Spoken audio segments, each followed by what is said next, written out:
শুক্রবার হাওয়ায় রাজধানীবাসী মেতেছেন বর্ষবরণের আমেজে।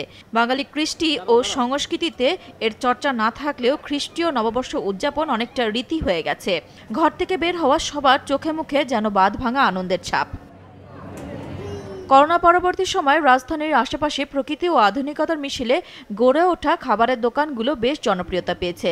তাই অনেকে শহরের কোলাহল ছেড়ে ছুটে গেছেন সেখানে, উপভোগ করেছেন প্রকৃতি আর খাবারের অদ্ভুত যুগলবন্দি। বছরের প্রথম দিন এটা আর কি সেলিব্রেট করার জন্য বাচ্চা কাচ্চা নিয়ে ফ্যামিলি নিয়ে আসে। ঢাকা থেকে একটু দূরে আসছি, এটাকে এনজয় করলাম বেশি। স্পেসটা এত সুন্দর, অনেক মুগ্ধকর কিছু মুহূর্ত কাটালাম। শিশুরা উপভোগ করেছে নিজেদের মতো করে। মজা করতেছি, প্লেনে উঠছি, গাড়িতে উঠছি, গ্রাম চলে গেছি। সারা বছরে আমি বিকালবেলায় 4টা থেকে 6:30 পর্যন্ত ক্রিকেট খেলতে যাই। অনেক দিন হয়েছে আমরা বের হই না, আর এদিকে এসে খুব ভালো লাগছে।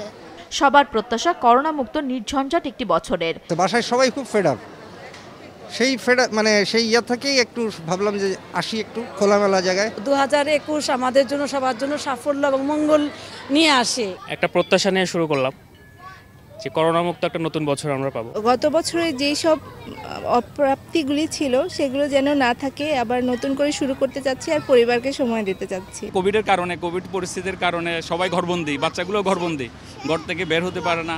তো এই উপলক্ষে এই পরিস্থিতি এখানে আসছে, আসলে খুব মজা হচ্ছে, খুব মজা পাচ্ছি আর কি। যারা ঢাকা থেকে বের হতে পারেনি তারা পরিবার নিয়ে পড়ন্ত বিকেলে ভিড় করেছেন হাতিরঝিলে। বিকেলের আলো যত কমে এসেছে ততই বেড়েছে মানুষের আনাগোনা।